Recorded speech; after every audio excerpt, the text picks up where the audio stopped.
a hablar del déficit de atención. ¿Por qué te quiero hablar de esto? Mira, a mí me toca trabajar con muchos niños con alteraciones en el habla, en el lenguaje y en el aprendizaje. Y siempre estamos viendo la ventaja que me da estar en el área médica y en el área de la rehabilitación, me ayuda a conjugar muchas cosas y siempre quiero presentarlo a los padres de familia, qué cosas nos pueden ayudar a que el proceso se haga más rápido.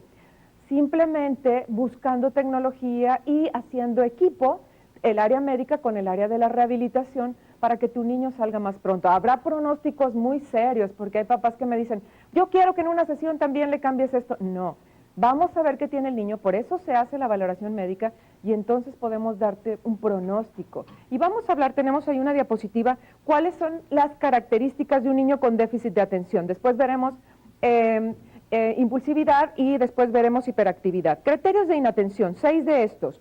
Frecuentemente falla en dar atención a detalles o tiene errores frecuentes en la escuela o en el trabajo. Frecuentemente tiene dificultad para sostener la atención en tareas o juegos, es el niño que no espera la explicación y se avienta. Frecuentemente parece no escuchar cuando se le habla directamente, se va con la mosca, se voltea o simplemente parece que no te escuchara. Frecuentemente falla en seguir las instrucciones para finalizar una tarea, rutinas o deberes, y ya para estas alturas ya me estás diciendo, mi niño las tiene todas. Tiene dificultad organizando tareas y actividades, por ejemplo, simplemente sacar su ropa. ¿Qué te vas a poner hoy? Frecuentemente evita actividades que requieran esfuerzo mental. Frecuentemente pierde cosas necesarias para las tareas o actividades, sus libros, sus lápices. Se sienta a hacer la tarea y ni siquiera está el lápiz ahí al lado. Se distrae fácilmente con estímulos distráctiles. Frecuentemente es olvidadizo en actividades diarias. 6 de estas situaciones, por favor, es importante que acudas al psiquiatra o al neurólogo para hacer el déficit, para saber si es un déficit de atención o no. Después te voy a explicar, hay otros 2 parámetros que hay que atender. Ahora, ¿qué tenemos para eso? Me voy a sentar porque quiero que veas qué podemos hacer en la escuela, y esto también va mucho para educadoras, para colegios, para escuelas. ¿Cómo ayudamos a un niño con déficit de atención? Si ya te habrás dado cuenta y te has topado con muchas terapias, es sumamente tardado. Hay padres que no quieren medicarlo cuando ya sabemos que es un problema importante y que en algunas situaciones tiene que ser medicado. Entonces lo que hacemos es esto, mira. Esto lo tiene que usar el maestro o la persona que le esté dando la clase al niño como un receptor. Y el niño va a escuchar a través de esto, se pone en su orejita, es algo pequeñito porque a veces, mami, es que no quiero traer eso, y también que nos va a perjudicar si el niño lo pierde. ¿Ves esta cosa tan pequeñita? Por ahí tenemos una foto. ¿Qué va a pasar en el niño con déficit de atención? Lo siguiente, no es magia. Siempre esto lo prevengo en los papás. Fíjate bien cómo se ve el auxiliar, es un tipo de auxiliar auditivo. Cuando el niño esté agachado, cuando el niño esté volteado, cuando la maestra esté detrás de él, cuando la maestra esté dándole la espalda, son cosas distráctiles para el niño. Es más, las sombras de los árboles en la ventana del salón de clase, que no debe haber en estos niños, lo distraen, es increíble. Entonces el niño, haz de cuenta que todo el tiempo va a estar escuchando como si la maestra le estuviera, Pepito, en su orejita.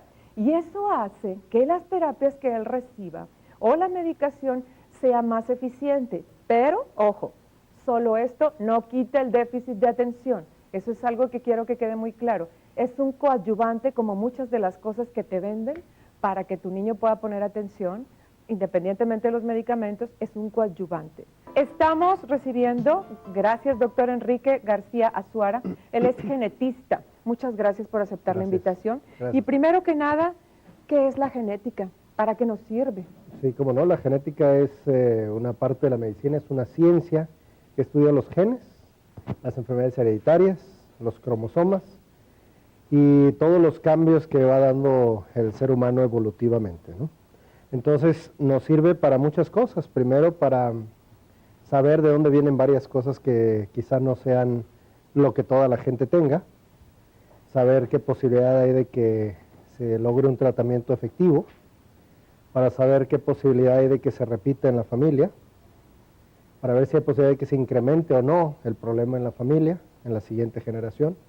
Entonces digamos que es un análisis de antes de mí, es decir, mis abuelos, mis padres, mis hermanos y luego mi descendencia. Entonces pues es un área que involucra a cualquier ser humano y en cualquier etapa de la vida también. Ahora, rápidamente, dinos cuál es tu preparación, porque a veces la gente le ponen que el espejito y le ponen esto y le dicen, tú tienes esto. ¿Cuál es la preparación de un genetista para que la gente esté enterada de quién es el que realmente debe manejar estas cosas? Muchas gracias. Sí, yo soy médico general, y después de estudiar medicina hice una especialidad en Estados Unidos en genética médica, y de ahí pues tienes que pasar el examen de certificación de consejo y todas esas cosas para poder ejercer en México la genética. Entonces sí, nos enseñan a cómo decir las cosas que a veces no queremos oír, ¿verdad? La genética siempre tiene el área buena cuando te dicen que todo está bien, que no tiene un problema genético, que no tiene un problema hereditario, o que sí lo tiene pero que es leve, que no le va a afectar, etcétera, o que es un problema muy serio, muy grave.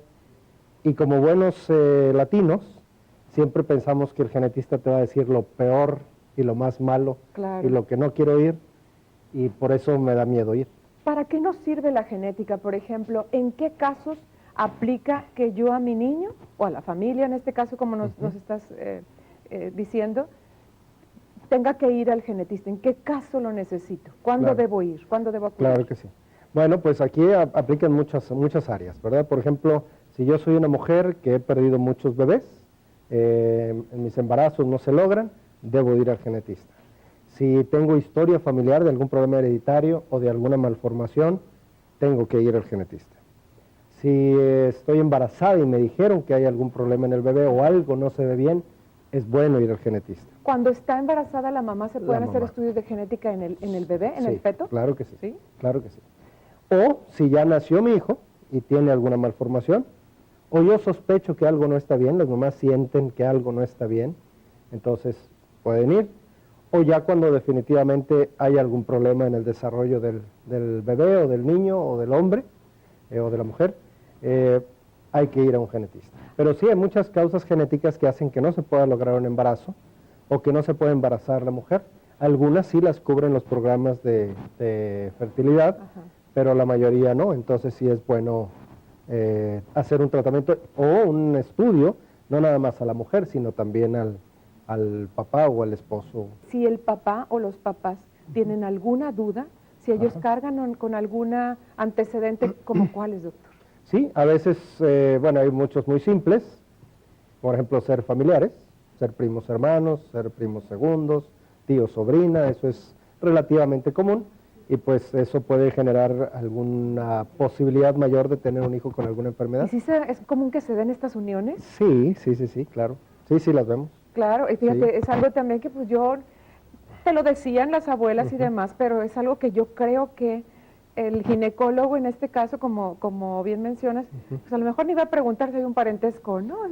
Te va a llevar el embarazo a buen término. Entonces, ¿hasta qué grado de consanguinidad tienen que hacerse los estudios genéticos? Primos hermanos y primos segundos, tío, sobrina, básicamente. Muchos de los trastornos que vemos en los niños no está hecho el estudio genético, y ahí es donde tenemos la clave. Por ejemplo, ¿cuáles, doctor?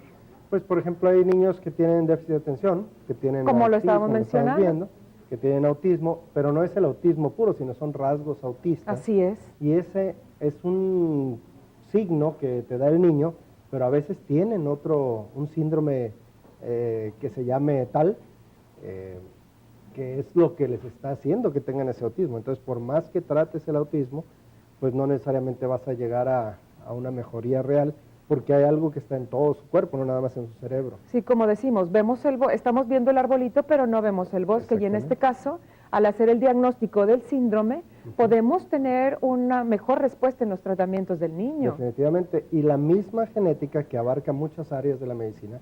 Por ejemplo, está la genética clínica, que es el médico diagnostica algún problema. Así es. Pero luego está la farmacogenómica, por ejemplo, que te dice cuáles son los medicamentos que mejor te ayudan para tu cuerpo.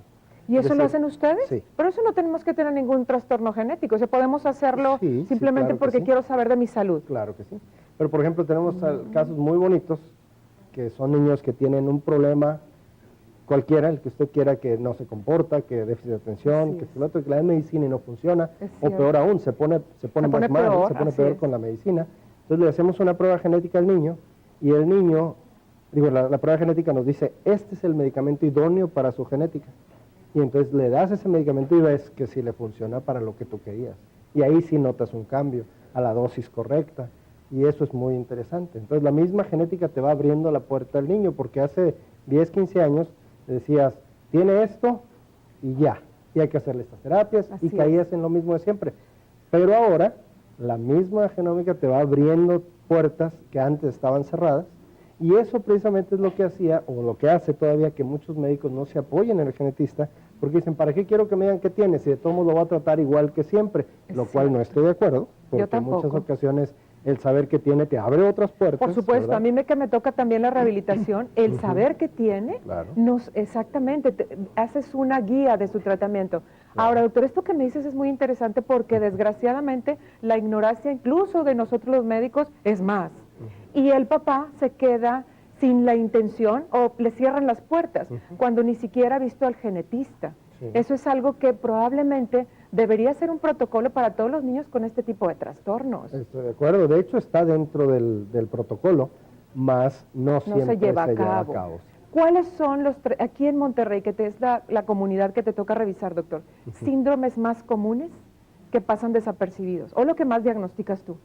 Bueno, siempre el síndrome de Frágil X es un síndrome bien mal diagnosticado o no diagnosticado, porque es la segunda causa de retraso mental en el mundo, y aquí en México y en otros países siempre se maneja la posibilidad de que le faltó oxígeno al nacer y que no respiró bien al nacer, o quizá dentro del útero no tuvo buena oxigenación. Así es. Y ya, y con eso se queda. Quedó como que faltó oxígeno, y una gran cantidad de esas personas que tienen ese mal diagnóstico tienen un problema genético. Y lo malo de eso es que dices tú, bueno, a mi hijo le faltó oxígeno, eso no significa que al siguiente le va a faltar. Así es. Y resulta que tienes una familia que tiene otro hijo con el mismo problema o algo similar o algo más fuerte, y ya haces algún estudio y encuentras que mamá era portadora, que quizá hubieras podido prevenir mejorar, o por lo menos alertar, ¿no? Decir, oye, cuidado, puede pasar eso. Alertar, así es. Doctor, muchísimas gracias. Muchas gracias. Gracias a ustedes por permitirnos dar este ratito de aprendizaje y gracias por aceptarlo. Nos vemos a la próxima.